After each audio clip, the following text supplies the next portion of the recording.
সবসময় মসৃণ হয় না, কখনো কখনো খুব অসহায় মনে হয়। কিন্তু জানেন কি, স্বপ্ন ভাঙে না যদি মনোবল অটুট থাকে। আসুন শুনে আজকের অনুপ্রেরণামূলক গল্প, ভাঙা কলম। রাজ নামে এক তরুণ, কষ্টে শিষ্টে দিন চলা গরিব পরিবারের একমাত্র ছেলে। দিদির বিয়ে হয়ে গেছে, বাবা নেই। মা সেলাই করে, ঠোঙা বানায়। সে তার মাকে সাহায্য করে, স্কুলেও যায়। তার লেখার খুব শখ ছিল।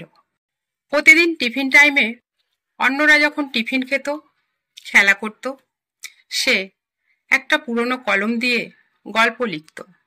বন্ধুরা দেখত, স্যারেরা দেখত। কেউ কোনোদিন উৎসাহ দেয়নি। সবাই বলতো লেখক হবে, কত শখ। সে কোনো দিকে ভ্রুক্ষেপ করত না। তার স্বপ্ন ছিল একদিন বড় লেখক হবে, তার গল্প বিখ্যাত হবে, অনেক উপার্জন করবে। কিন্তু লেখার সময় একদিন কলমটা ভেঙে গেল।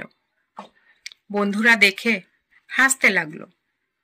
একটা ভাঙা কলম দিয়ে লেখক হওয়া যায় না। কিছু শিক্ষক বলল, এগুলো সময় নষ্ট, লেখালেখি করে পেট চলে না। রাজ খুব কষ্ট পেল, কিন্তু কলম ছাড়ল না।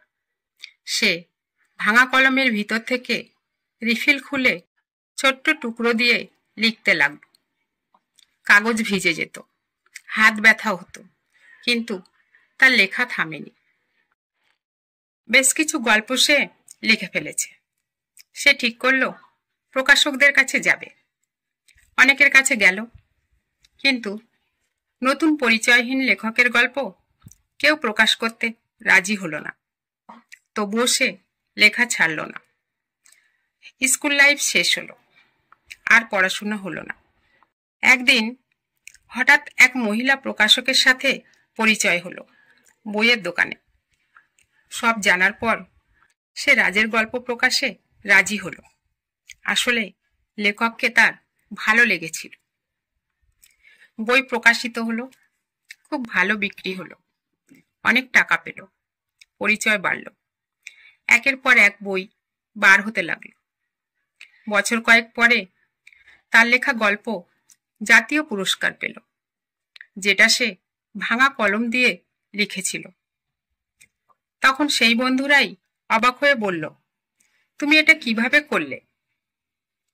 রাজ মুচকি হেসে উত্তর দিল, কলম ভাঙা কোনো সমস্যা নয়, সমস্যা হলো স্বপ্ন ভাঙা। আমি স্বপ্ন ভাঙতে দিইনি, তাই আজ ভাঙা কলমের ভেতরেই সাফল্য খুঁজে পেয়েছি। অভাব, কষ্ট বা ভাঙা জিনিস কোনোদিন স্বপ্নকে থামাতে পারে না।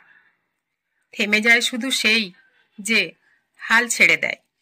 তাই আপনি যদি স্বপ্নকে আঁকড়ে ধরেন, ইনশাল্লাহ একদিন সেই স্বপ্নই আপনাকে গৌরবময় স্থানে পৌঁছে দেবে।